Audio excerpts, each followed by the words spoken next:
We are an experiment, and we have always been an experiment. And we are an experiment in giving power to the people. That means giving information to the people.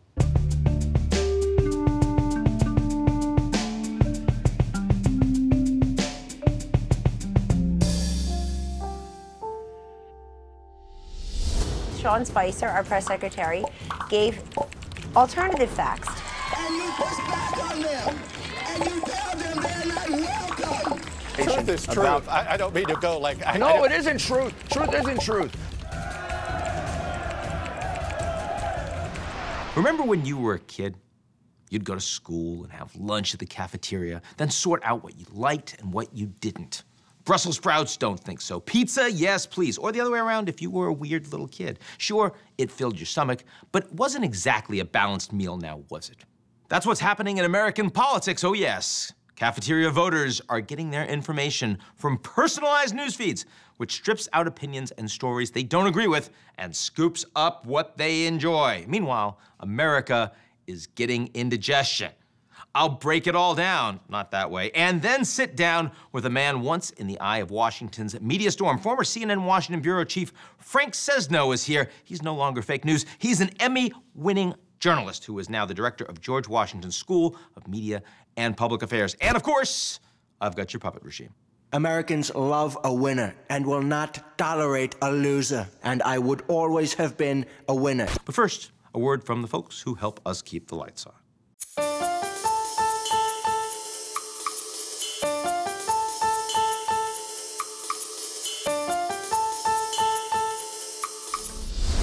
If we don't get what we want, I will shut down the government. Okay. We're here! We're gay! We fight the KKK! The Democrats have become too extreme and too dangerous to govern. What do the Russians have on Donald Trump? Hey, ho, ho! Kavanaugh has got to go! You called yourself a nationalist. Some people saw that as emboldening white nationalists. What do you make of that? That's such a racist question. It's about to be 2019, and America is a house divided. Somewhere between 20 and 2,000 Democrats are drumming up plans for their run for president. And if the midterms showed us anything, it's that there's an ever-widening canyon between left and right. Let's look at the numbers.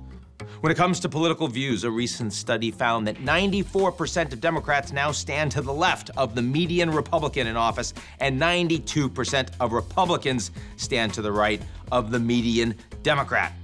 The share of Americans who are consistently conservative or consistently liberal has more than doubled over the last 2 decades. The center? There is no center.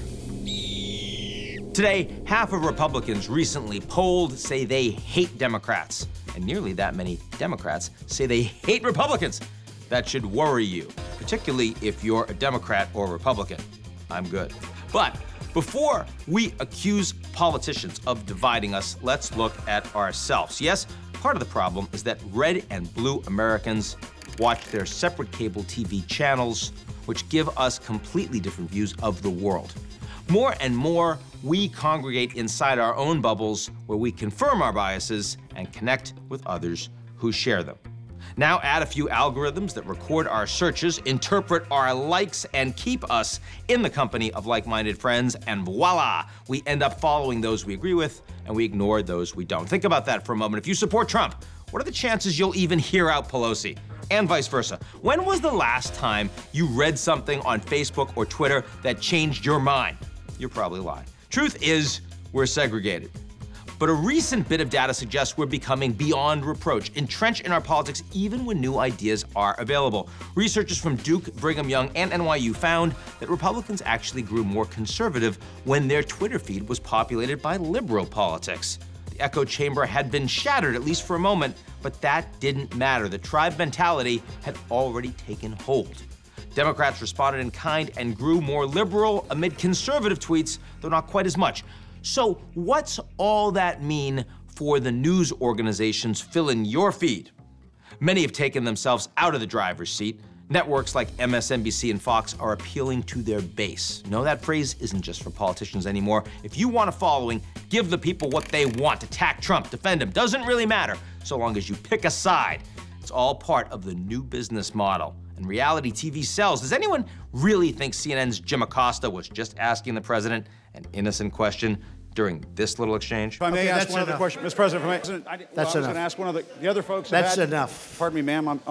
For generations, the news shaped voters, and now voters are shaping the news. And that's driving different realities. Remember Kellyanne Conway's little quip about alternative facts? She wasn't completely wrong. It just applies to everybody. We're all living in different realities, and social media has pressed down on the gas. It's not just online where we're pulling apart. Voting data shows sharp differences of political opinion depending on how old you are, how much money you make, how many years you spent in school, and whether you live in a city or in the countryside. And of course, there's also race. Students in this country are now more racially segregated than they were even in the late 1960s, before I was born, and before the enforcement of court-ordered school desegregation. More and more Americans are surrounded exclusively by friends of their own race, which makes common ground even harder to find. As that great American philosopher Yogi Berra once said, it's tough to make predictions, especially about the future. But I'll give you one. America will always have both red and blue. You may have heard about this recurring fantasy where one side can somehow win a total final victory. That's nonsense. Bullpoppy. Red will never eliminate blue, and blue will never finish off red. That means Americans will have to find some common ground if our divided house is not to fall. It's a critical moment to have a very tough coverage on a president. And I guess the point is no one's watching from the other side, so it doesn't matter. Oh, he was I thought amazing. he was absolutely wonderful. Yeah. To dig deeper into America's growing polarization and the media's role in it, let's turn to a man who has spent much of his career focused on just that. He says Washington is in deep crisis, and it's coming from all sides. Now here's my conversation with former CNN Washington bureau chief and director of George Washington's School of Media and Public Affairs, Frank Sesno. Frank Sesno, director of George Washington University School of Media and Public Policy. Delighted to be with you. I'm delighted to be with you. So you are, I mean, historically, right, a career global journalist. Right. You are the enemy of the people. How does it feel to have that role today in the United States? I've never had more power than I have right now as the enemy of the people. Frankly, it feels terrible. I think it's an awful thing to frame anyone the enemy of the people unless they are really the enemy of the people. And in point of fact, what responsible professional journalists are or should be is voices of and for the people. Pet theory, right, which is that Trump and the mainstream media have a dysfunctional relationship. I love you, don't leave me. True? Totally. Why? Because they need one another. You know, they feed on one another. And they hurt one another. Trump feeds, always has fed on the media. He knows how to get a microphone and a camera on because he knows the more outspoken he is, the more outrageous he is, the more enraged he is, the more critical he is, the more attention he will get. The media, especially now that he is president, can't really avert their eyes from that. You know, it's like driving past a car crash in the other direction on the highway. You slow down and you watch because you have to, even though it's not in your lane. Well, this is in the media's lane. He is the President of the United States. You can't ignore it when he attacks a special counsel, a Supreme Court justice, a branch of government, or the media. That's the President of the United States launching those attacks day after day. And so the problem that we have in this weird relationship now is how tightly do they hug and push back at the same time? I mean, he says all the time, you know, I'm bringing you these ratings. You'd be so sorry if I wasn't there anymore. Do they get that? Do the journalists get that? Do the media execs get that? I mean, where is that really? Oh, yeah, I think they get it, but I think that it's, you know, it's a very difficult line to walk. I mean, I would like to see much more proportionality in coverage, for example. What does that even mean? It means, okay, so if the president hits send on a tweet at 3:30 in the morning attacking somebody, I don't need to hear it again and again and again until 3:30 in the afternoon and 3:30 the next morning. And that's real estate that's not being spent on other things, what I would call explanatory journalism. And we need much more of that. Now, you have China News, you have RT, you have Al Jazeera, not just for their own countries, but actually in English, being broadcast right here in the United States. For what purpose? How are they doing? Does this make sense for them to be spending this kind of cash? I have no idea, and neither do they, actually, because I've been on all those networks. And every time I go in, I'll ask the producer, so how's this show doing? What's your ratings? And they will say, every time, a variation of, I have no idea. CGTN, China Television, right? Big, gigantic country network. They've got beautiful facilities here in Washington and elsewhere. And they don't know what their ratings are. Al Jazeera, English. Ask them. They don't know what they're actually getting. But they're out there because the world is a global marketplace of ideas now. And they know they need to compete and they want to compete. And some of it is really quite good, and some of it brings very interesting, diverse perspective. And for those who want to find them out online and often on cable and satellite systems, they're there. So does that mean that Trump is right when he says that the United States needs state television broadcasting our message around the world? No, no. Why not? Well, first of all, we actually have something like that. We have the Voice of America. Yeah. But at home, state-run TV at home, that's propaganda. We should not do that. State-run TV abroad? Well, as I say, Voice of America is state. No, but that's a, you know, objective, independent news, but as you say. It's a government-funded news organization. Do you think there should be a patriotic American news organization that broadcasts pro-U.S. stuff internationally? You mean and filters out stuff that doesn't show the United States in a favorable light? Yeah. If you watch RT in the United States, you would think that this country was an unending race riot. Correct. Right? And so the question is, in an environment where so much you see fake news, so much you don't know what to trust, that people, countries, corporations are all somehow filtering their message in ways that are useful to them. And the last thing that we should do is state-run propaganda news that would undermine what we stand for as a democracy: openness, accountability, truth. The truth shall set you free, right? You know, I mean, we are an experiment, and we have always been an experiment, and we are an experiment in giving power to the people. That means giving information to the people. That does not mean twisting the information so that the authors of that information are somehow suspect. Soviet Union tried that. They had zero credibility at home or anywhere else as far as the information. Everybody knew they were being lied to, but that was their diet. Well, on the social media space, right, when you see that 50% of the posts are bots, they're either good bots or bad bots, and that people can't distinguish. I mean, I know that there are folks out there that say the Turing test will probably be passed by the late 2020s, but on Twitter, the Turing test has already been passed. You and I can't tell who's a real person or not. How much of a problem is that? What do we do about it? Well, I think it's a very big problem. And it's going to become a much bigger problem as we go into the era of deep fakes, where software and other technologies can take your face, on a video, your mouth, your voice, create it, and put words into your mouth and on your face that you never said. And it will be Ian Bremmer speaking to the camera saying something that Ian Bremmer never said. And how is the public going to discern that? Consumers are going to have to be much more aware. News organizations are going to have to be much more scrupulous. Technology companies are going to have to be much more responsible for what they are conveying. There's no simple answer to this, though. Yeah, saying consumers need to be more aware. I mean, you know, you could say that in the last 5 years. Well, how would you be aware? Yeah, I mean, exactly. I wrote a chapter about this, and one of the suggestions that comes from a Stanford team is that you read laterally. They call it reading laterally. It's what fact checkers do. So as you read through an article, you open up tabs as you go. Is there somebody named Ian Bremmer? Check it out. Open up a tab. Look at the bio. Sounds like a lot of work. It's a lot of work, and most people won't do it. Look, I liken it to our diet. Okay, we have labels on most of our food. Yeah. We know what's good for us and what's bad for us. We have type 2 diabetes like crazy in this country. Thank you. Yeah. Junk food is cheaper, tastier, more addictive, and faster.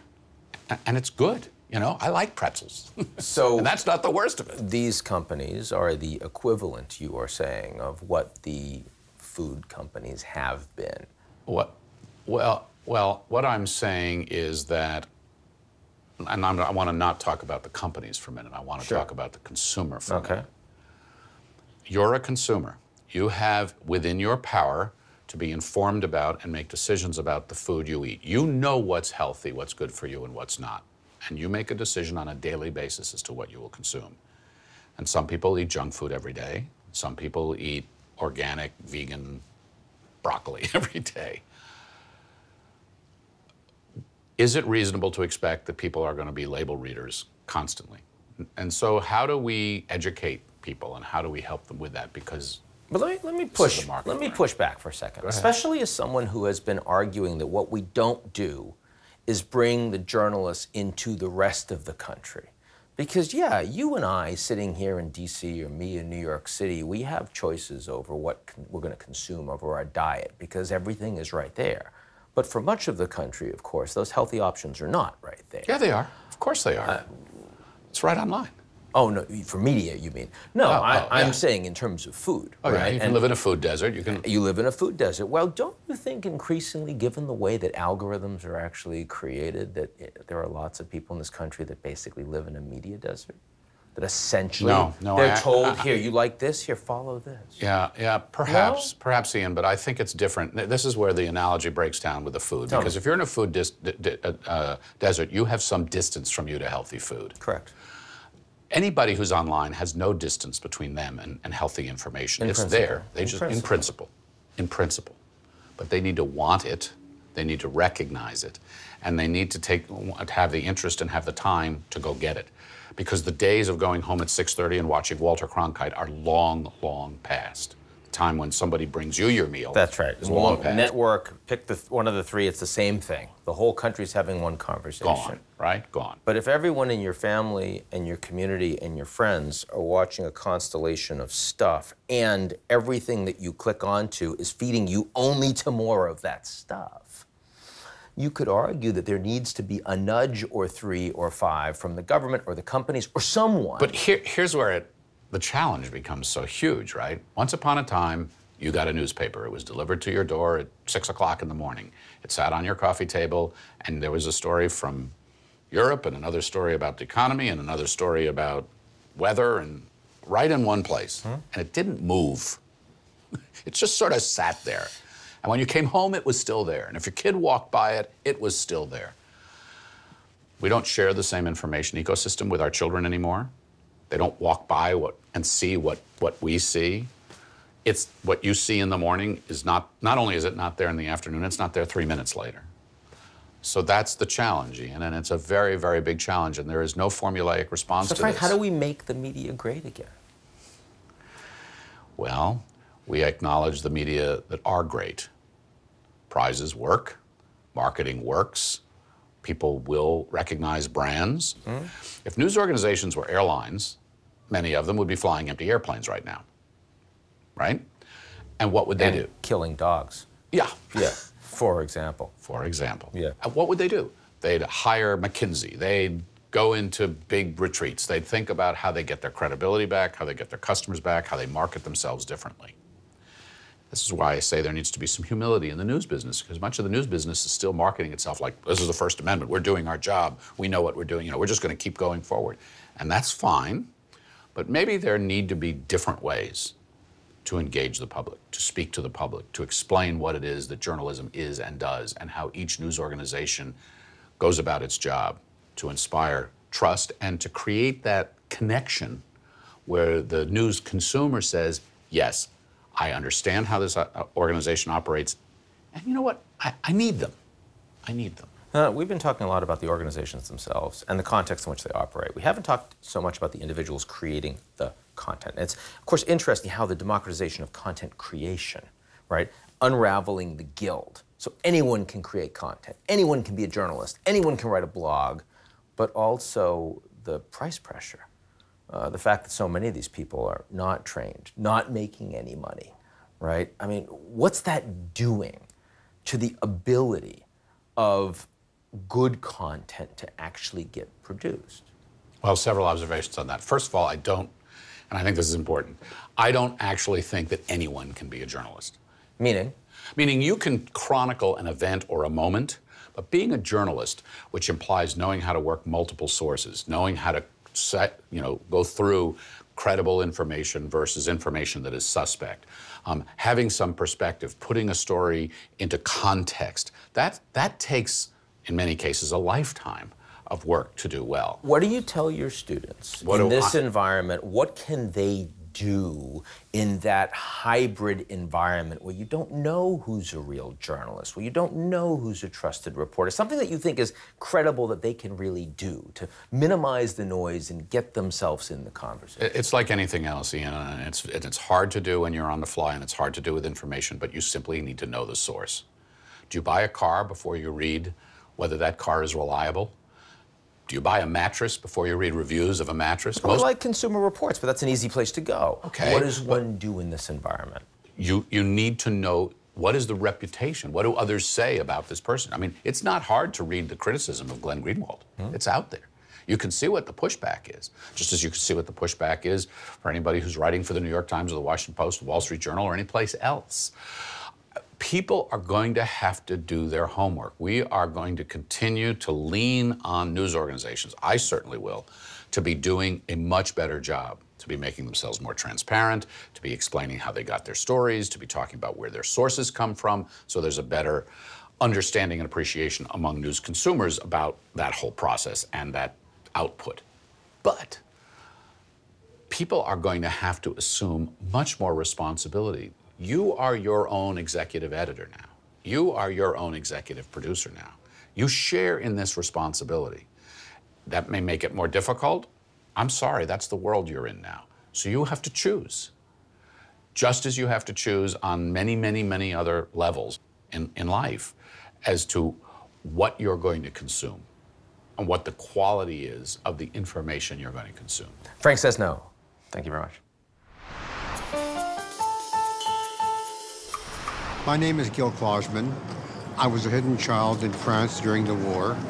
And here in America, I'm wondering, is it possible to avoid returning to fascism? Gil, it is important for everyone to remember how close the world was to living under fascism in World War II. It was certainly not foreordained that the United States and the Allies were going to win. It wasn't even foreordained the United States was going to fight. It's different to recognize that than from thinking that we're actually on the road towards fascism again. I do think that the biggest lesson from 2 years of Trump being president of the United States is how weak an individual president is on any side of the political spectrum, and how strong American institutions like the independent judiciary, for example, or the deep bureaucracy, thousands upon thousands of men and women working to uphold just the basic fabric of American society. Those things can't suddenly be ripped up by one individual, and I think that's still true in the big Western liberal democracies like Germany, like France, like the UK, like Japan.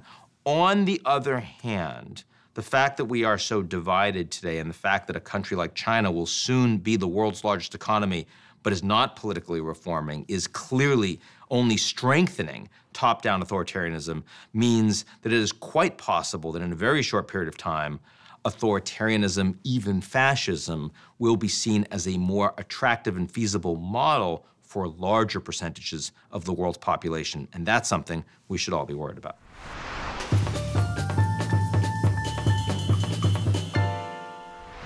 And now for something completely different. Even though you see it every week on this show, I've got your puppet regime.